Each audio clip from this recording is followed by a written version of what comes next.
Hi, this is Bruce Rawles, and I'm talking again with Susan Dugan, and we're talking about A Course in Miracles.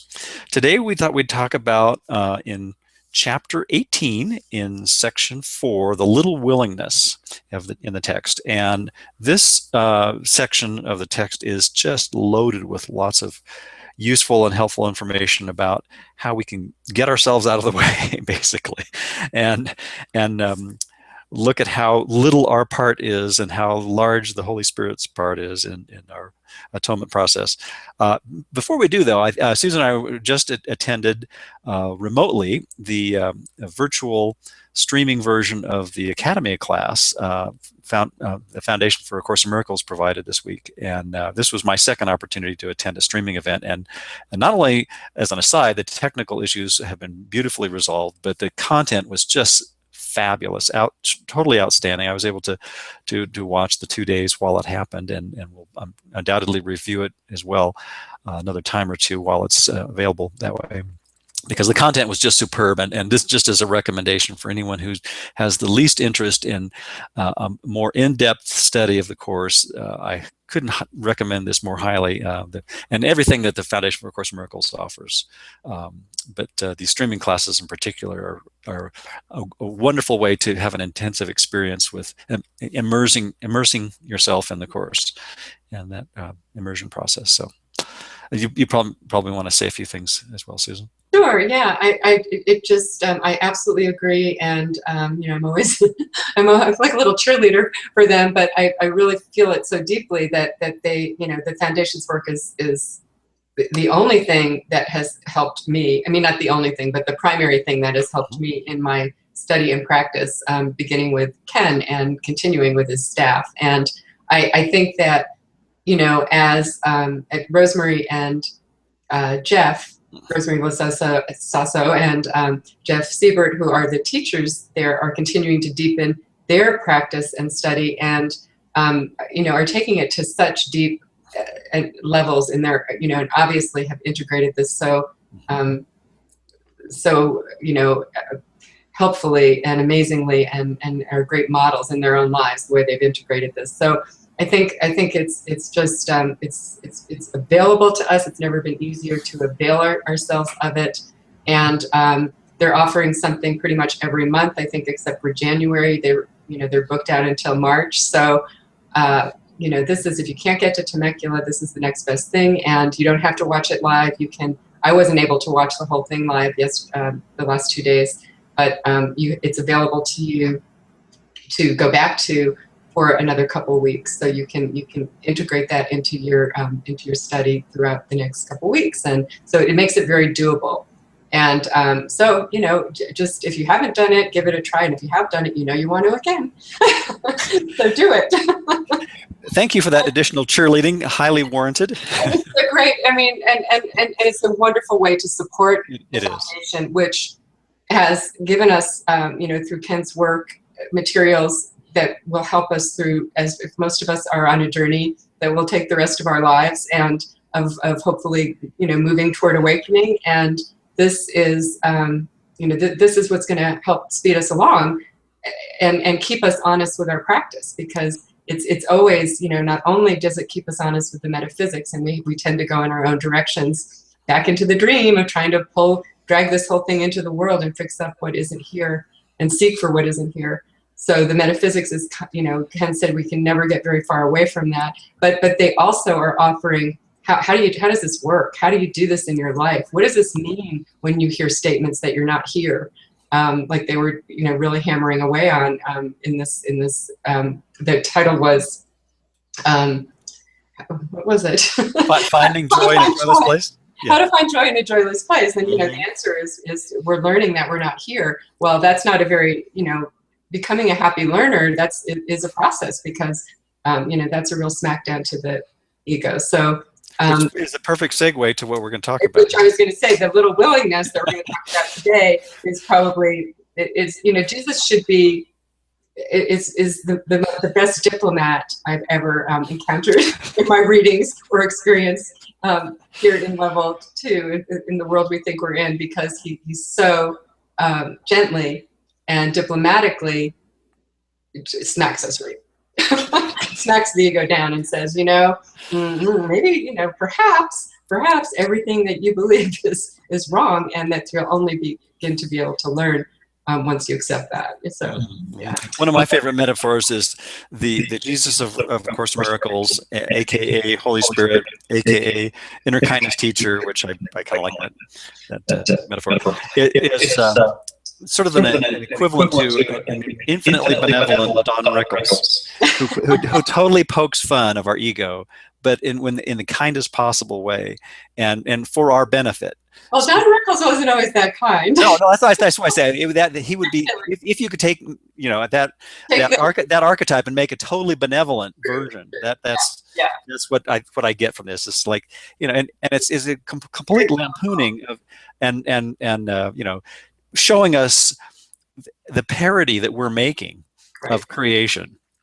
And so this section really goes in. You suggest that maybe we read some of this, which I thought was a great idea. Do you want to start in? You can start the first part if you want. Okay. The holy instant is the result of your determination to be holy. I've already got a bunch of notes in the sidebar here, which is our determination is born of looking with the Holy Spirit at ego's total litany of broken promises. And if we kind of look honestly at our lives, that seems like that's where the determination comes from, is the sobering realization that ego's agenda and strategies have been a total abysmal failure, and and just that recognition, I think, gives us that determination. And then he says, it is the answer, the desire and the willingness to let it come precede its coming.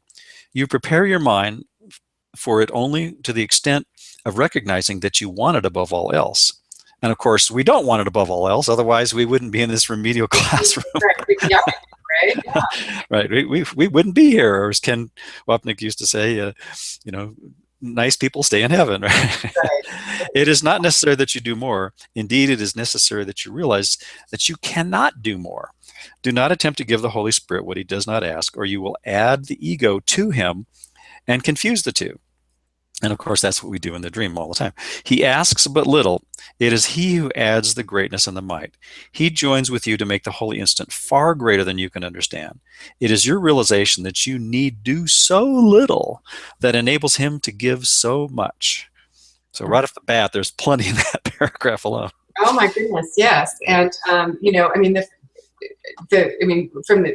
is the answer, and the desire and the willingness to let it come precede its coming.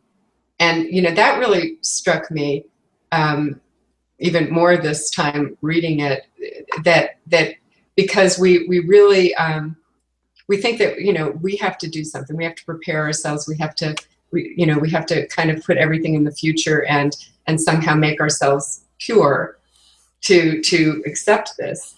And we also think that it's going to be some sort of, that the holy instant is going to be some sort of, I always think of like a musical, like some sort of, finale, grand finale in a musical or an opera where people, everyone is a musical is a better example because operas usually, there's a lot of death and stuff. But, a Disney movie, let's think of that. There you go. There you go. So, but where the choirs of angels and everybody it lives happily ever after, and there's happy songs, and that's not, and so we think that if we've done the steps of forgiveness, if we've reminded ourselves, that we're not upset for the reason we think when we're really angry with someone in our personal life, and then we've reminded ourselves that we could see peace, lesson 34, instead of this, and we've asked to see it differently. And then we're waiting and we're waiting and we're waiting, and nothing happens. And and then we kind of think we have to kind of charge in again and do something because we're not doing it right. Why am I not feeling peace? Why am I? And he's saying, that part, that third step is the Holy Spirit's. It's Jesus's step. It's our teacher's step. We've set up the whole, how long it's going to take us because of our fear, and it's done. The healing has happened. But but our resistance is keeping us apart from peace. We don't. They said something in the streaming that struck me, which was we don't. Peace doesn't depart from us. We depart from peace. Right. We run away from this, and so we can't hurry it along. We have to be with where we're at, and try to be kind to it, and and wait, and recognize that this is not, this process that we're being led through is not of us, and we can't, there's nothing else that we're asked to do except desire it, and recognize our way is not working, and recognize there is another way, and we want it. And we don't even have to want it 100%. We can't possibly want it 100% because our mind is split.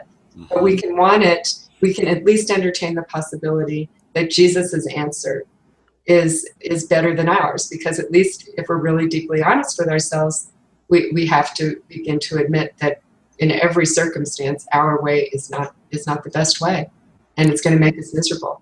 Right. So, if we have to become a little bit more miserable because because of the discomfort that this brings to the ego, it's going to be worth it, because we begin to trust our teacher and know that through contrast that this will pass, because I will experience peace, and when I do experience the peace of Jesus's point of view, it will be, there will be no prisoners here. No one will be, I'll recognize it as the need of every heart, and every heart will be included in that. So whoever I'm holding apart from that, which is what's holding me apart from that peace and love, whoever in my personal life I'm pointing a finger at, suddenly that will not be the case. I will see the call for love in both of us and be able to forgive it. Right, right. As a clarification to a point you made just a moment ago, it also seems important to note that A Course in Miracles doesn't advocate suffering. In fact, it's really the mechanism by which we undo the thought system that leads to suffering. And because of our momentum and our inertia with identification with the ego, in all likelihood, there may be a little bit more of that in store for us, particularly as we look more. It seem that way because exactly. That's just what I was going to say. We were suffering already. Right, exactly. We just covered it over and said, "Oh, I'm not suffering." Right. Our resistance was there already. I mean, that's why we robotically project on each other and are so invested in making it somebody else's fault. Because I mean, we wouldn't do that if we didn't feel terribly guilty within. Right. I mean, we're not conscious of that, but that's what's fueling it. So, but when we begin to lift that veil, when we begin to look, there's and we don't have instant relief from that. And it seems like the willingness, like you were just saying, is to look at it exposes this oceanic, seemingly oceanic amounts of guilt, which really has always been there. But it seems like things get worse only because we have used our shields of oblivion, our resistance, our denial, all those faculties that ego has helped us practice for how many countless lifetimes, really. So that it seems that things are getting worse, but we're just becoming aware and choosing to look at the devastation of that thought system and what it produces, and that's I think where that willingness comes in. And we don't know anything else yet. Right. We really don't. I mean, as we go along, we are experiencing these shifts that, again, are not of us. Our only job is to bring the desire and to raise to doubt the cause of our suffering and ask to see it differently, But so we do have glimpses of that along the way, but the bulk of our experience has been of the ego thought system, and has been that the only protection here, that the only salvation here is to make the most of the crumbs that I have, and so to make a big deal out of nothing, right. Which is me and everyone else that is opposing me. And so I don't, that thought, we can't just, when we start to believe Jesus and it resonates for us what the Course is saying, and we know that nothing is really working on some level, but we don't know, we haven't had enough experience of the alternative yet to trust it completely. And so it's that development of trust that the Course talks about in the manual. That's the process. And as Ken always said, most of the bulk of those stages are somewhat painful, right? Because there is, I mean, there's a section where we kind of rest on our laurels before we move on, but but when we're actually seeing that everything we value in the world really is not valuable, and we believe we have to give up the world, and the Course isn't asking us to do that. It's asking us to change the purpose of the world from a prison of the ego thought system, the belief in separation, to a classroom in which I can liberate myself from that. But again, I don't know how to do it because I am fully invested in it. Susan, identified with my ego. So this is speaking to us from the mind, from the decision-making mind, and saying, let me work with you. You don't even know that you're a decision maker, but I can show you that. I can show you that your little willingness to entertain the possibility that something else is going on here, and that maybe there's a part of your mind that you've chosen for that is hurting you, and maybe there's another teacher in your mind that can help you. If you will choose me as your teacher and to go along in this process, and I know you're going to go back and forth. And Jesus has every, knows us completely, and knows that we think we're here and we're scared, and so he's going to be gentle with us, and we don't have to. I mean, that's how little our contribution is, as he's going to say later. Yeah, that advantage of having the been there, done that viewpoint helps us immeasurably, because all the pitfalls are examined and unearthed if we've followed this curriculum. Another to tie into what you were just saying also a few moments ago, the benefits, or the payoff, if you want, of practicing the Course seems like it has two aspects, both the cumulative long-term aspects, but also the immediate release from the fear and that whole thought system. The moments when we actually do trust our inner kindness teacher and say, oh yeah, okay, I'm willing to suspend my idea that my contribution is an important factor to the truth and makes it what it is, as the punchline in this section, right, paraphrase, to suggest that if we can do that, we do have these little moments of peace. And I think I was just thinking, as you were saying that a moment ago, is that the moments where we actually experience peace can be really, if we were to graphically, mathematically map it out, there's probably a direct one-to-one correlation with those moments when we tell ego, yeah, not working for me, and truly release our white-knuckled grip on it in those moments. And so we do get an immediate benefit in those moments when we let go of it. And I think that's what gives us the incentive to continue practicing and to deepen our understanding and to generalize and to go forward. And even though, like you say, the overall long-term complete transformation is and it seems to be, and probably is ways off, there's that the short-term benefit is that over time we gradually experience more and more of those moments of peace. And I think that's what the willingness, this addressed in this section is part of that, is encouraging us to realize that we do get some benefit, and we do actually feel a sense of ease and peace that comes from those moments when we actually get the heck out of the way, which is what this indicates. Right, which is what he's saying, yeah. And I think too that when we, we're becoming, this is a journey, this is a process from, even though there is no time, and on level 2, where the condition we think we're in, the kind use of time, Jesus says the Holy Spirit's kind use of time is forgiveness. And so is to use our life, is to make the purpose of our lives a classroom in which we look at, moment to moment as we react, as we find ourselves reacting, as we begin to realize we have a choice, that we're not this identity under fire. We're a decision-making mind, and we have another choice. And so we can choose against the ego without, the ego doesn't shut up while you're choosing against it, I found. Right. I wish it did, but it doesn't. It isn't, again, it's not that instant kind of release. It's, the ego is still making its very loud and raucous argument about specialness, about, you need to defend your way, you need to have it your way, you need.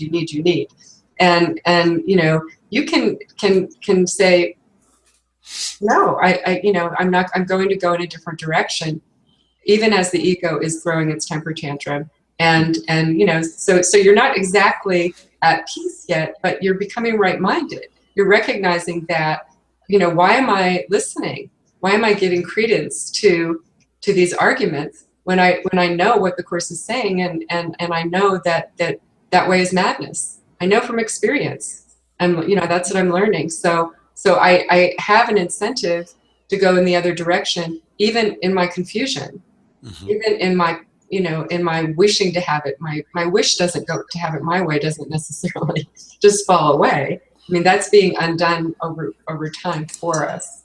And but right now, you know, in this very moment, I have a decision I can make, and the decision is happening somewhere else. And you know, I can go to that place and allow that decision. I can accept it, and then be open to whatever, however that's going to play out. You know, to accept that whatever happens as a result is in my best interests, and it's not about form. It's not about whether, you know, how it turns out in form. It's about my decision to side with the mind over the body, and with the kindness in the mind, as you're always saying, and you know, that is that over time will bring me peace, and a peace that's not dependent on anything out here that is completely unreliable. You know, I mean, it's you know, I can't identify with the fact that it's not here, because everything screams otherwise to me still. But I can begin to recognize and accept that it's completely unreliable, and that you know, what I have learned from this teacher is making me miserable. So you know, I may not be instantly happy, but I can be moving in a direction away from misery. Right. Right. And it seems like that's sort of like turning the volume down on the ego director's cut track of our DVD when we have that option selected, and instead we're you know, turning up the Holy Spirit's director's cut interpretation or translation, really, of what's going on. Right. Exactly.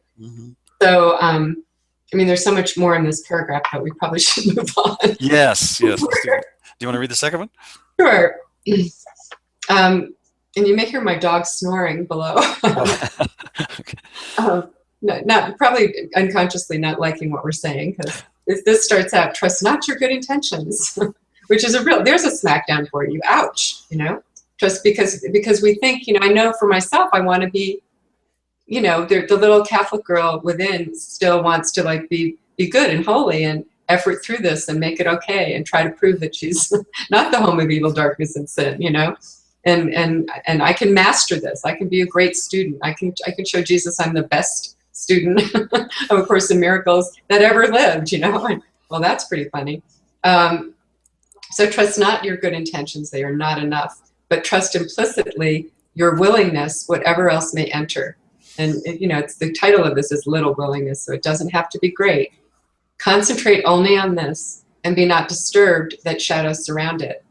You know, and that's kind of what we were just talking about. I mean, the shadows continue to surround it even as we're choosing. It's not a, you know, we have to choose. It would be a cinch if we could just say, oh, I'm willing, and the shadows would disappear, right? That would be great. Right. And I used to think, wouldn't it be, you know, I used to think I was doing something wrong because I would be trying to practice forgiveness in my special relationships, and you know, I'd wake up the next day and they were acting the same way.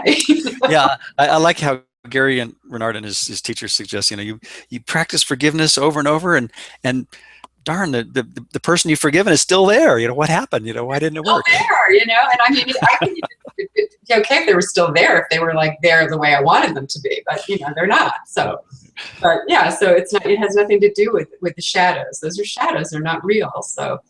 So concentrate only on this willingness, this, and be not disturbed that shadows surround it. That is why you came. We came to a world of shadows. We made up the shadows. We came to a dream of being apart from God, right? We're the theatrical directors of our minds, as one of Ken's always suggests. Yeah. Yeah. So, and you know, I mean, as Ken always said, you know, people who know they're one with God don't come here. People who are peaceful don't come here. You know, that's not why we came. So, but we can change the purpose of why we came, and that's what Jesus is working with us to understand. If you could come without them, you would not need the holy instant. We would not need the course. If you think that you're awakened, then really you don't need the course. I mean, if you're kind to everyone all the time and you hear only calls for love, and or see love and always answer with love and include everyone in that love in your mind, have no judgments that would condemn anyone, then you don't need this course. But 99.9% of us need this course. Yes. Or some form of the universal curriculum. I mean, Right. of course, it's not the only one. But so if you could come without them, you would not need the holy instant. Come to it not in arrogance, assuming you must achieve the state its coming brings with it.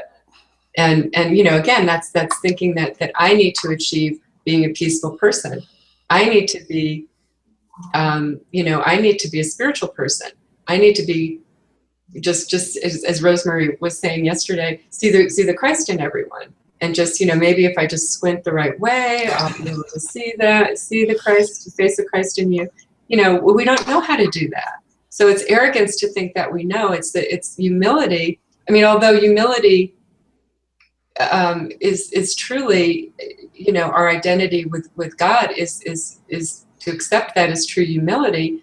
Here in level 2, humility is to accept the representative of that's going to lead us home, the guide, the teacher, and to accept that he's right and we're wrong.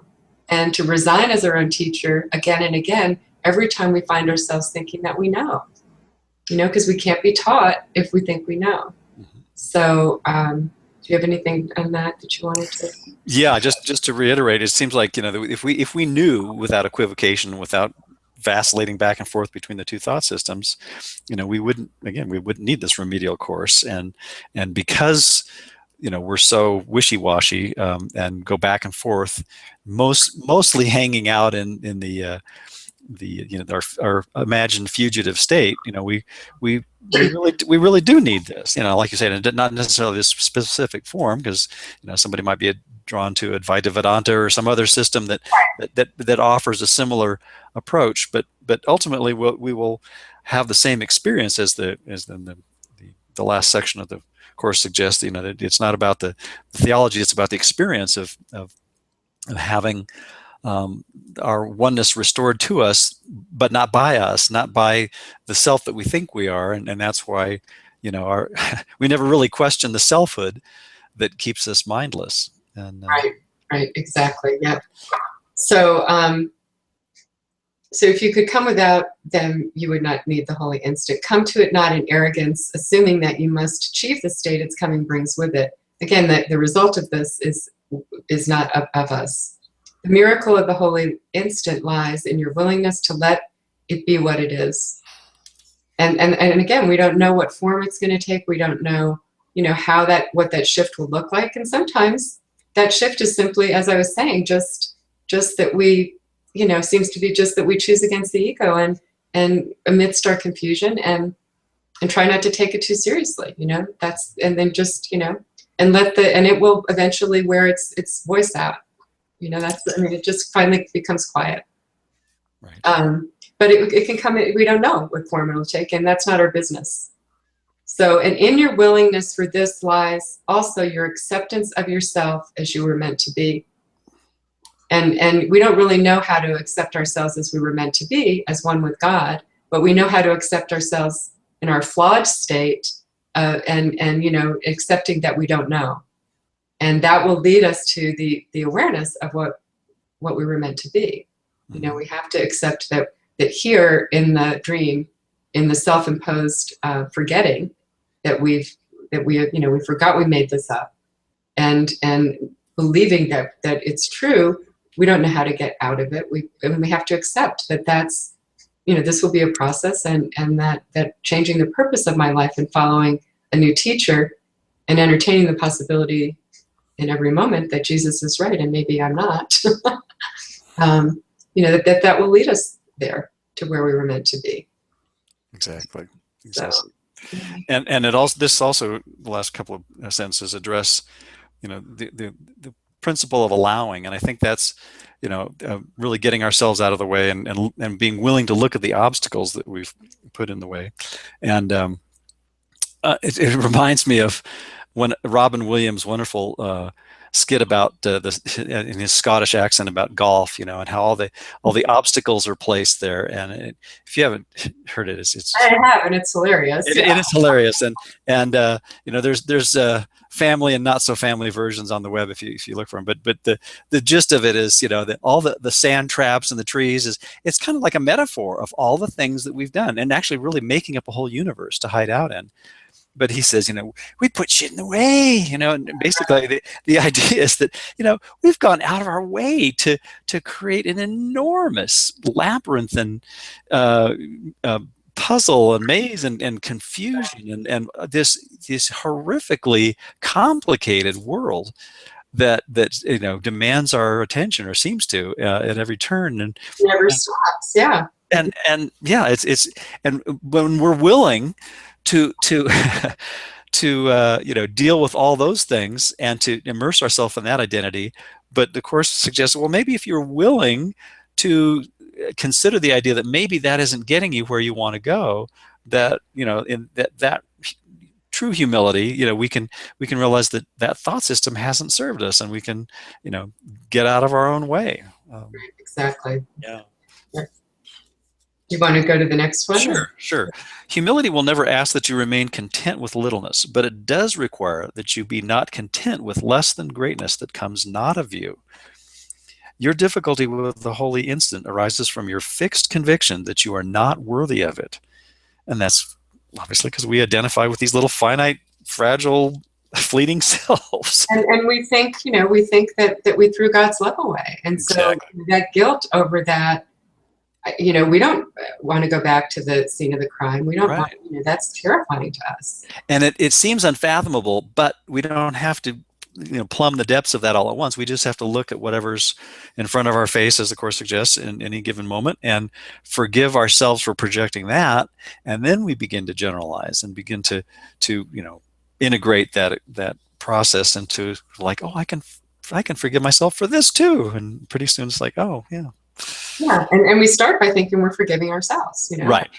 And you're forgiving Bruce, and I'm forgiving my dog and my husband and my boss or whatever. Right. Yeah. And the worthiness then, which is infinite, I think, is revealed as having always been there as we undo the unworthiness that the ego's identity can only have of itself.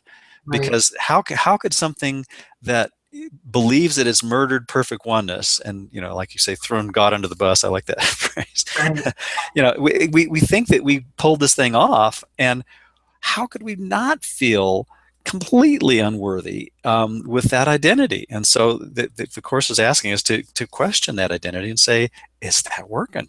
Well, no, of course not.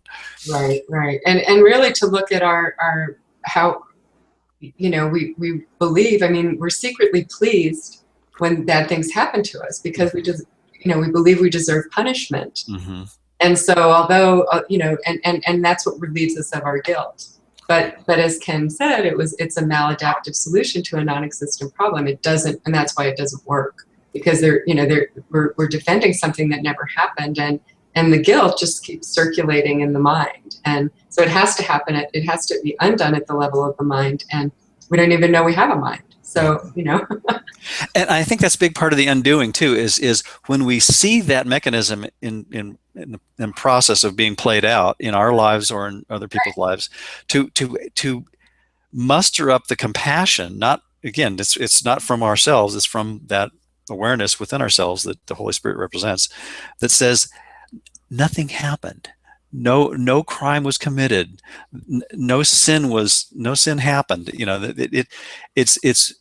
It's possible to look at this without judgment, without condemnation, and say, oh yeah, I'm basically afraid, and I can afford to be to express loving kindness to myself and to others that I see, doing this to themselves, quote unquote.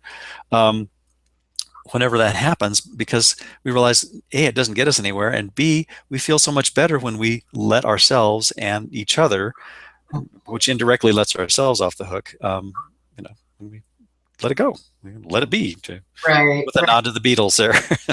right. And we do like when we do feel better, but again, it may not happen immediately Right, right. because we have such a deep investment in this, and Huge portfolio. yeah, and such a fear of the alternative, and so. But what it always leads to is as you were saying, an awareness that of that sameness, of that same, that we all have the same apparatus in the mind, we all have the same ego and the same Holy Spirit and the same decision, the same power to choose. Mm-hmm. And so, but everybody here is frightened. Everybody here is suffering under the same delusion that I am, and fighting for their lives. Literally, that's what we think we're doing, and So of course people are going to be unkind here. I mean, it's kind people don't come here again. So once we begin to be able to look at that within ourselves, I mean, we kind of can't do it without. We can't just look at it in other people. We have to really see the way this runs within my own mind and my own dream.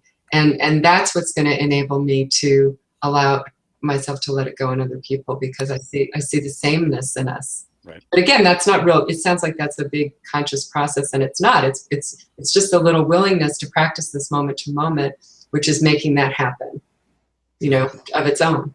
Right.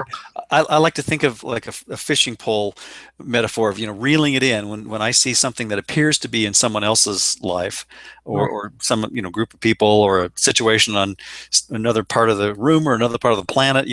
I can say, okay, this is my projection. When I'm remembering to be mindful, when I allow myself the little willingness to say to myself, okay, I have, on some level that I'm not consciously aware of as a separate being, a separate person, I've set this up as a forgiveness opportunity, but I can now bring it back inside the sanctity of my own mind and say, this didn't happen, but first and foremost, it's my projection, and to take that responsibility for it, and then realize that it had no effect on what we really are. And then we get the heck out of the way, which is the third step. After realizing that it's not effective, and we release our grip on it, then we allow Holy Spirit to replace our misperceptions. I mean, that just kind of happens spontaneously. It does, yeah. So, it's just our willingness to, again, raise the cause of what I'm feeling, what I'm reacting to doubt. Mm-hmm. And that is that lesson 5. I'm not upset for the reason I think, and then to just entertain the possibility that I could see peace instead of this. Again, Jesus is telling us the peace is always there. We departed from peace. It didn't depart from us. So if it's still there, it's there somewhere still.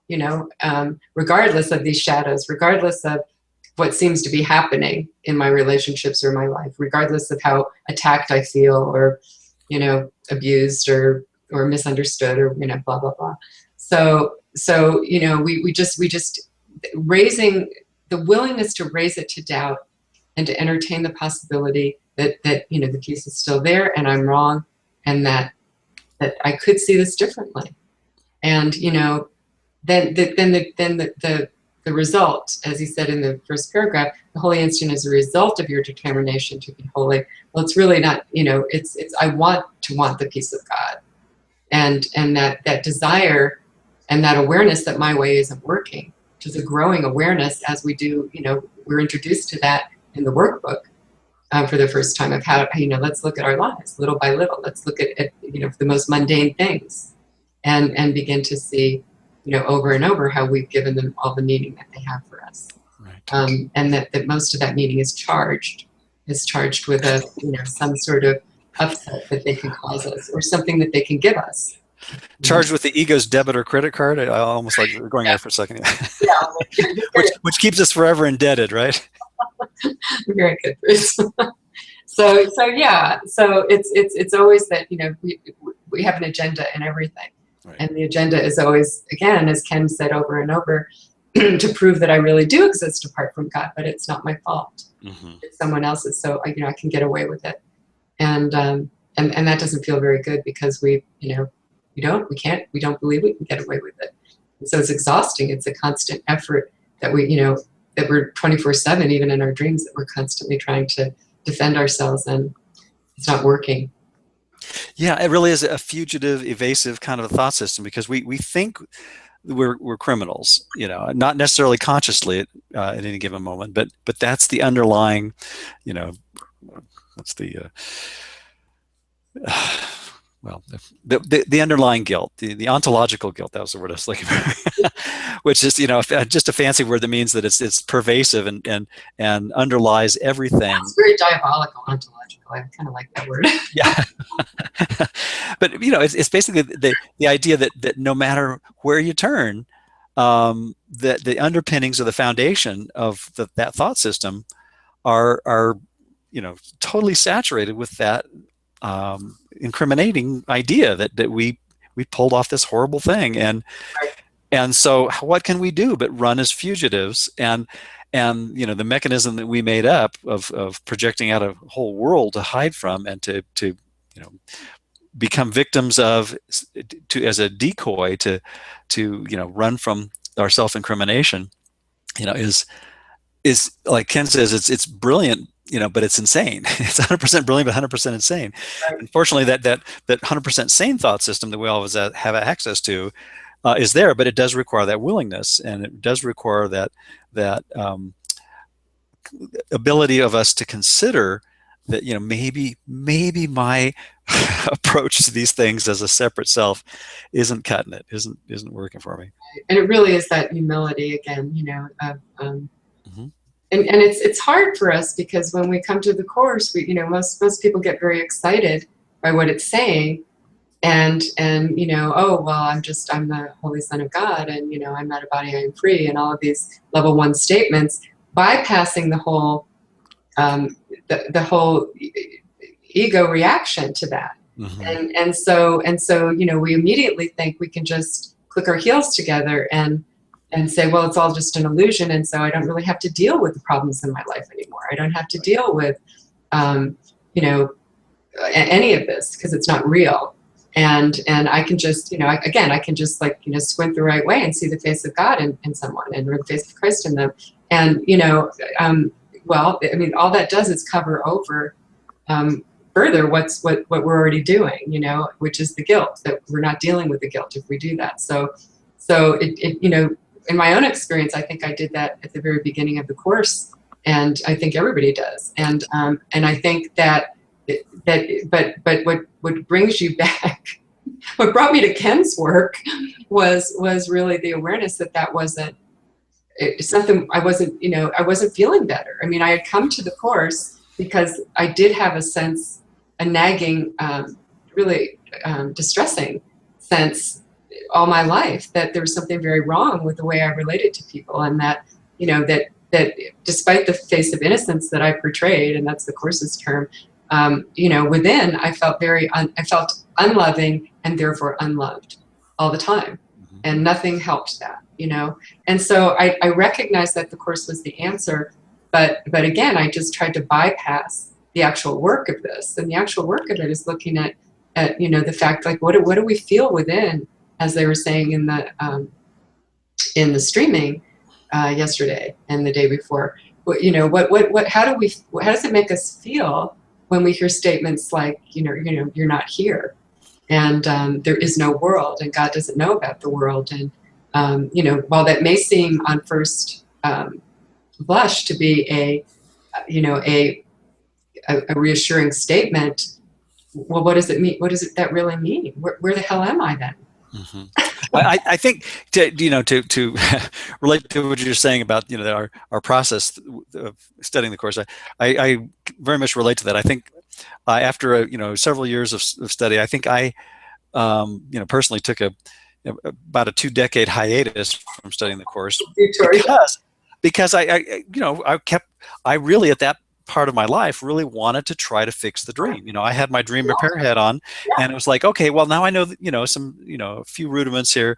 Let's the basics of this Course. Let's go ahead and apply it to the world and make the world work, and it was only after, really, honestly, a couple decades of doing the spiritual buffet line and trying to, fix the dream in countless different ways and through different approaches and studies and whatnot, that I realized, well, this isn't exactly working. And then, Gary Renard's work launched me back headlong into the study of the Course and Ken's work in particular.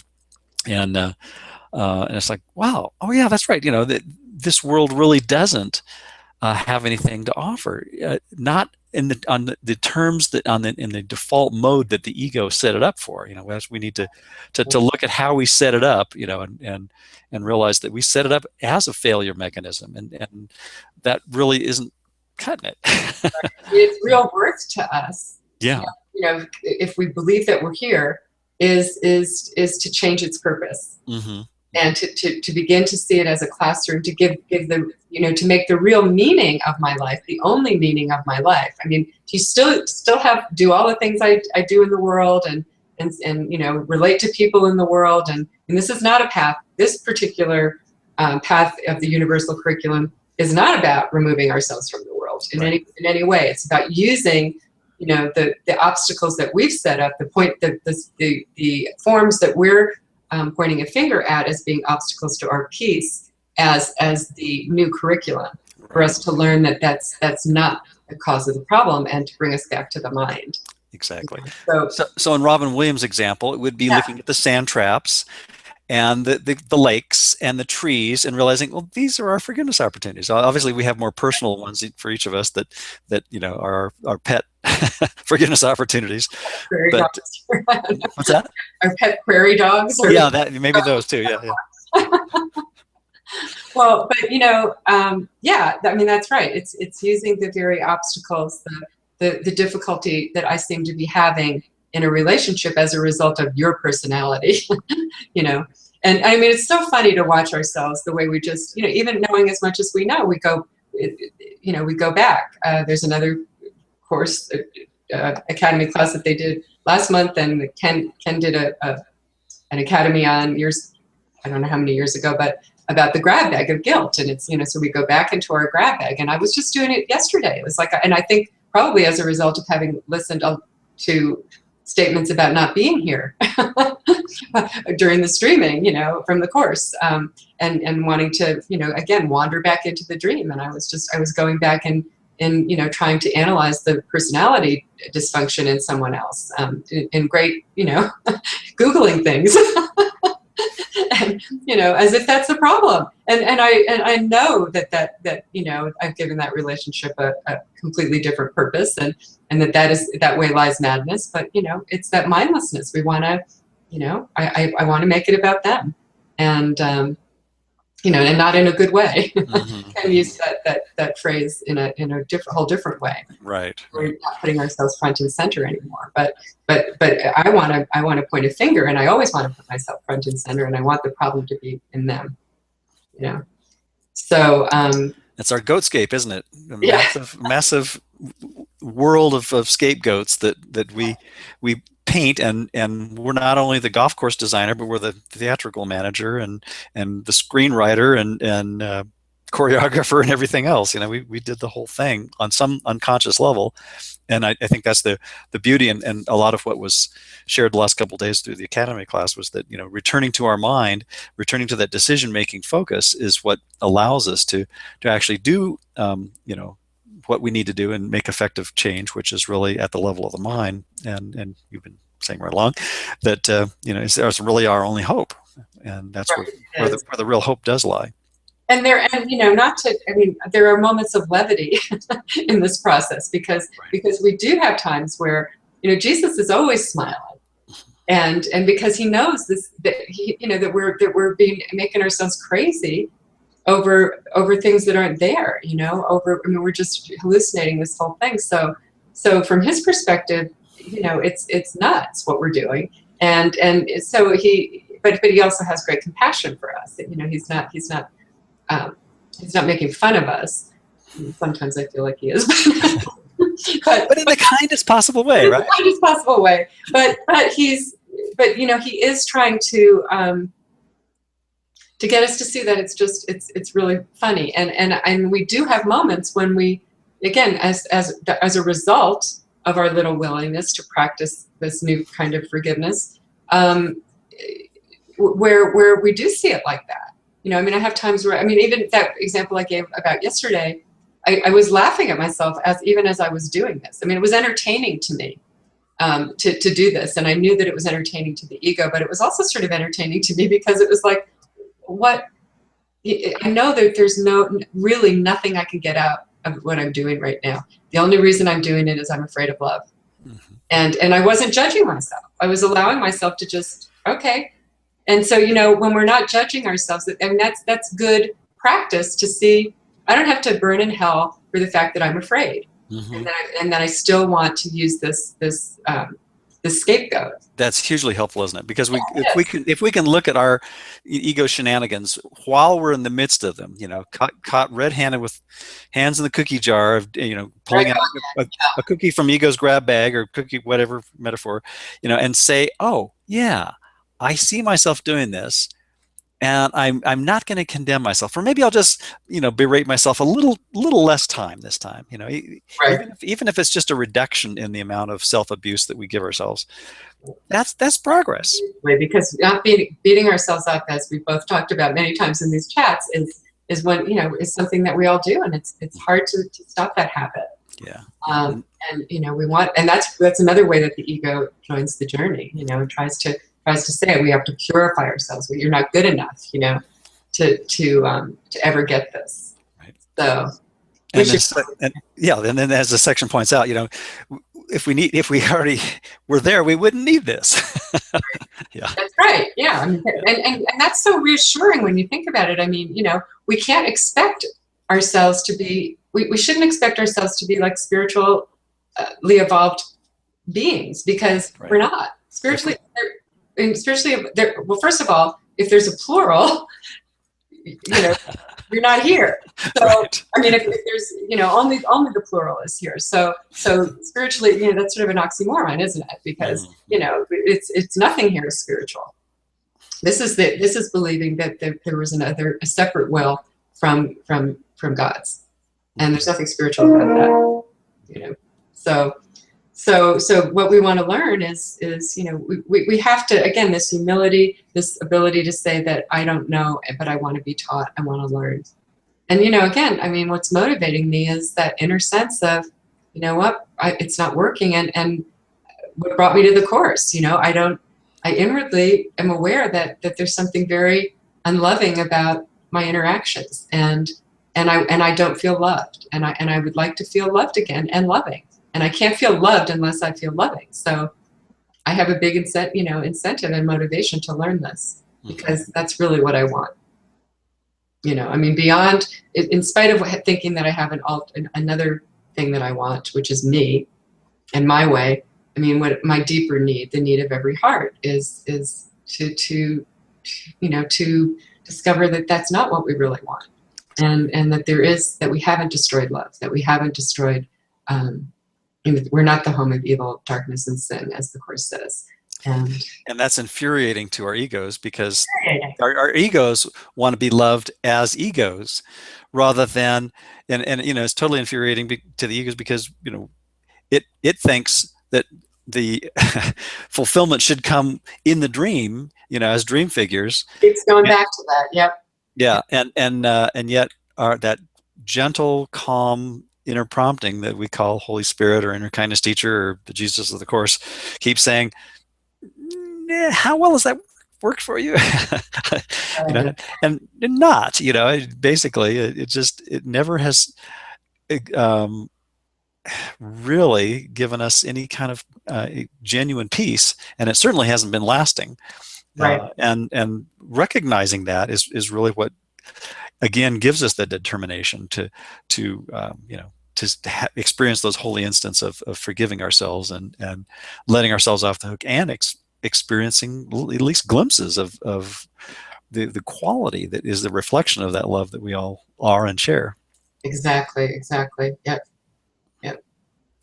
We should probably move on a little bit. And yeah. I don't even know where we are anymore. I think we kind of got through the pretty much the third or fourth paragraph. We've been covering bits of it anyway. Okay. How about if we jump to the last 6, 7, and 8 paragraphs? Okay. Yeah. Well, actually, maybe I'll just read the last sentence of paragraph 5 and then jump across to the 6th paragraph. Rather than seek to prepare yourself for him, try to think thus. I am host to God. I who am host to God am worthy of him. He who established his dwelling place in me created it as he would have it be. It is not needful that I make it ready for him, but only that I do not interfere. Have Right. that heavy underline there. Only. Yeah. Do not interfere with his plan to restore to me my own awareness of my readiness, which is eternal. I need add nothing to his plan. There's another ouch, right? Yeah, and then that's every time we want to fix the dream, we're adding to the ego's plan to find salvation here in the dream. But to receive it, I must be willing not to substitute my own in place of it. And of course, the substitutions are all our specialness, ideas and separate interests and all the you know shenanigans that the ego comes up with to try to do an end run around the notion that on some level we know that this isn't going to cut it for us. It's not going to work. Mm-hmm. Exactly. And then it says, and that is all. Add more, and you will merely take away the little that is asked. Remember, you made guilt. You made, manufactured, fabricated, Yeah. and that your plan for the escape from guilt has been to bring atonement to it and make salvation fearful. To me, that's like a perfect example of Ken's, quasi-patented phrase of, the maladaptive solution to a non-existent problem. We made up this non-existent problem of guilt, and then we made up a world to hide and escape from it, and that's the maladaptive solution, Then Right. We made other people to blame it on. We peopled it with other people to blame it on, and we made a God that recognizes it and that will forgive us if we are the lesser of the bad out there. right. The lowercase g ego's God, which Right. has this We'll judge between the people that we've made, right. and decide who's more guilty, and they will burn in hell forever. Oh yeah. Oh yeah. But what schizophrenic insanity is that? I think that's what originally drew me to question some of my traditional, in my case, Protestant upbringing. It was like, well, what's with this notion that you have a God that somehow, smiles on some people and some days and Exactly. not other days, and other times it's totally reversed and it's totally unpredictable and that's pretty scary. It's terrifying, and that's the same thing that actually, that's why I eventually left the Catholic Church as a teenager, was because the exclusion made absolutely no sense to me, and Right, it right. seemed so out of context with some of the other very loving things that were being said. It seemed so hypocritical, and, Right. and so I couldn't abide that. I just there's something wrong here. And again, all it did was intensify that sense of I'm unloved and unloving, and so yeah. Yeah, there must be a universal mechanism. As you're saying that, I was thinking, what about people on other planets that that don't have this book or whatever? How do they get salvation? And like, Right. well, there's got to be some mechanism that's a bit more universal here. Well, and it's interesting because we use the last sentence of paragraph 5 that you read, rather than seek to prepare yourself for him. He makes some points in those preceding paragraphs about how we're always trying to, and there's one place where he said, what was it, about preparing ourselves. You've been wrong in thinking that it is needful to prepare yourself or to purify ourselves for him. Mm-hmm. It is impossible to make arrogant preparations for holiness and not believe that it is up to you to establish the conditions for peace. And so it's always that we're always trying to say that it's in the future somewhere. That if we always put our problems first, and Jesus, I need to go tackle these problems, and really we're trying to show Jesus what a good person we are. I'm going to go solve all this stuff, and then I'll get back to you, and we can sit in silence, and but Jesus is saying no. bring the problems to me. Let's look at those together. But we try to split it off. Right. So I think that's a really important point, that, we can't do this by ourselves. Mm-hmm. We really need, we're not dragging Jesus into the dream when we ask him to look at it, at the dream with us. We're actually back in the mind when we're doing that. And right. Yeah, a metaphor that I like and find helpful is the altar of the mind that we're asked to put all of our interpretations on is really, the Holy Spirit's altar, and that's where the light is, and it's sort of like this UFO intensity beam coming down that vaporizes our seeming problems when we're willing to put them on that altar. You think? I like that. Well, it just seemed like, when you actually, step back and really take an objective look at what's going on in, the dream drama of one's life, it's like, I'm making such a big deal out of this, when you have that, sometimes it only works best, it seems to work best sometimes when you look at things, from your childhood or from a previous era or something, and you can say, oh yeah, I made, totally went overboard and went off the charts on this at the time, but we don't generalize just to realize, well, we're probably doing the same thing now, Right, right, yeah. Well, doing this course makes you really see that. Oh yeah, for sure. You can't really get away with just dissociating that for too long. Yep. So I'm sorry, I didn't mean to. So did we read through the paragraph 7 already? No, I think 7 really is a wonderful summary, and to me it has the punchline there. Do you want to read that one? Sure. So, and that is all. Add more, and you will merely take away the little that is asked. Remember, you made guilt. Well, you started to read this, and that your plan for the escape from guilt has been to bring atonement to it and make salvation fearful. And it is only fear that you will add if you prepare yourself for love. I think we did read this, but preparation for the holy instant belongs to him who gives it. Release yourself to him whose function is release, and that's the Holy Spirit, Jesus. Do not assume his function for him. Do not try to teach ourselves. Mm-hmm. Have a teacher. This course comes with a teacher. We're the student. Being a student of Jesus needs to become my most important task. Right?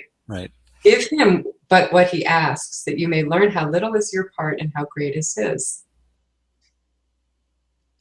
The metaphor that came to mind as I read that a little while ago was years ago that they were talking about just sort of a simple-minded idea about rocket science, how in the moment of launch at the Cape, let's say, Mm-hmm. the thickness of a dime in some engineering tolerances can send that rocket to a different planet. And I was thinking that's sort of like a fulcrum or something, that basically a very tiny amount of change in one area can make a huge difference in some other area. Mm-hmm. Another metaphor for that I learned in electrical engineering is a transistor, where you have a little tiny bit of current that can make a huge change in current in the other part of the circuit. And that's basically how our modern electronics technology works, is that triune device that basically says we'll take this little bit of something, and then vastly disproportionate is the amount of change that it results in because of that little amount. And I think that's all useful metaphors of looking at how it's just a tiny little, just a moment of saying, oh yeah, I could be misinterpreting this by listening to ego's nonsense. And then it ties in beautifully with this 7th paragraph, which I think summarizes nicely. It is this that makes the holy instant so easy and so natural. You make it difficult because you insist there must be more that you need do. Mm-hmm. You find it difficult to accept the idea that you need give so little to receive so much. There's that disproportion thing. And it is very hard for you to realize it is not personally insulting that your contribution and the Holy Spirit's are so extremely disproportionate. That's one of my favorite lines. Isn't that good? But that's actually refreshing. What a relief, because if we look at the facade that we make of trying to think that we're going to figure this out on our own in this world, what a horrendous burden that is, and what a hopeless and fruitless endeavor that is. And yet, we keep at it day after day, and keep coming at it from different angles, thinking, well, this angle is going to work this time. But Well, we it's do it as course students in study groups and so forth too, where we're constantly trying to pick the course apart and analyze it and prove that we understand this and somebody else doesn't. And it's very funny, really, because yeah. yeah, it's We know nothing, and that's really the best place to be. yeah, it is hilarious when we look at Yeah. our feeble attempts to try to make the dream work, isn't it? And to think that we understand heaven and what the course is talking about with those level one, as Ken called them, statements about our true nature of a oneness joined as one. It's so arrogant to believe that we have any idea here of what that means. We don't. Right. We can't wrap our heads around that. The whole direction of the course is to get us back to the decision-making mind, and to eventually, look at everything in our grab bag with Jesus, so that we see that there's nothing there, and then the mind heals, and then we're back in heaven. It doesn't even really concern ourselves at all with heaven, because it tells us over and over, you don't know what this means, so don't try to analyze it. That's the course calls that senseless musings in the workbook. So, and yet that's what we do. Save the oneness joined as one curriculum for when we get the kindergarten. We won't want to talk about it at that point.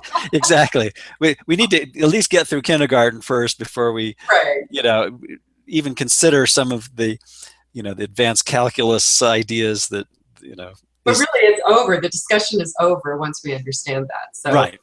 For good, and we have nothing opposing it. Yeah. Because then we know it. We just know. That's where knowledge resides. Yes. So yeah. So go ahead. I'm sorry. Oh no! Everything you said fit perfectly. I was just going to perhaps conclude it, unless you have other comments to make with this. To me, the punchline gem of Holy Spirit's asking us to see the parody that we're making by parodying the ego, making a parody of the ego.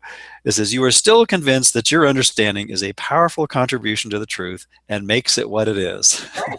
Exactly. How silly and arrogant and ridiculous that is. But we don't think of that most of the time, because we're so immersed in our ego curriculum, and thinking that that's going to somehow get us somewhere. We shouldn't feel guilty about that, because that's just our default position. We were wired ourselves that way, and so we can't expect ourselves not to do that. But we can, again, it's about changing our purpose, and it's that acceptance that I don't know, and that opening to this, to what I don't know. That's the wonder of this, that the mystery of this. That's what's going to help us learn to be honest and to really look, and to eventually look without judgment, to have eventually really reside more and more with cultivating that relationship with Jesus. And the willingness grows. It becomes a great willingness over time, because we really do know, and through experience and through the contrast of what's hurting me, how I'm hurting myself through siding with these illusions and pointing a finger at everyone, and how I can experience a peace that's not of this world. That contrast it makes it so much easier as you go along. I mean, in terms, it's not easier in the sense that we don't still experience tremendous pain. In fact, that pain probably of choosing the ego becomes more pronounced, because we know it's there. We feel it more immediately. It's more obvious to us. More obvious. Because we're willing to look at it. Yeah. And we feel it. We allow ourselves to really feel it, and we allow ourselves to, to trust Jesus, and to know that it's okay to look at what I'm doing, and to forgive myself for it. Yeah, and looking at what we're doing, I kind of got this image of Holy Spirit looking at our feeble attempts to make the world work as sort of like watching a little, funky wind-up robot, and watching its circuitry and its programming, and seeing how futile it is, but not with any kind of condemnation or judgment, but just looking with the kindly eyes, as like, you know that's not going to work, don't you? Right. Well, As it keeps running into the wall, and banging its yeah, head against the wall. Yeah. yeah, yeah, Yep. yeah. I think that's a good place to stop, really. But maybe just the last paragraph where he says, "Forget not that it has been your decision to make everything that is natural and easy for you impossible," because that really struck me. Yes. And underline in mine too. and the emphasis on decision, and so since again, when we're hearing that ego voice that this is impossible and it's never going to work and there's not enough time in the hologram for me to awaken, all the stuff that the ego chatter about how doomed this path is, we just should remember that question that, and why am I listening to the ego? Why am I taking what the ego is saying about this seriously when Jesus is telling us that that was just a belief and an impossible idea, impossible dream, and I want to learn otherwise. So. Yep, we can retire our windmill tilting practice. Right, yeah, the impossible dream. I mean, that's what a relief that is, really. I don't have to try to make this world work, because on some level, we know it's never going to work. I mean, we have to be really champions of denial. Yes. Be looking around us, and most people are. I mean, most of us are. But that's the admission that we're being asked to make, isn't it? That's where the willingness comes in. That we've championed an entire cosmos of denial. Yeah. And so it's a relief to say, again, not that we don't have to resign from the world, but we have to resign from trying to teach ourselves. Right. And we need to find another teacher, because the only way that we're going to find peace in this world is this way, if this is our chosen path. So yeah, and it's not the direction, it's not in the world, it's not in that direction, it's in the mind. Exactly. Well, thank you, Susan. This has been a wonderful conversation, and I've certainly benefited from what you've shared and what we've covered together. And again, it might be good to mention that we just participated with I'm not sure how many others, but probably quite a few others, in a 2-day Academia class that the Foundation for A Course in Miracles puts on, and now these are available via streaming, and you can go to facim.org to find out their schedule. And I think we both can enthusiastically 100% thumbs up endorse all those programs. And you can find more about Susan's work on foraysinforgiveness.com, and I've got ACIMblog.com as well for course-related resources and references. And look forward to talking with you again. You too. It was fun. Thank you, Bruce. Thank you, Susan.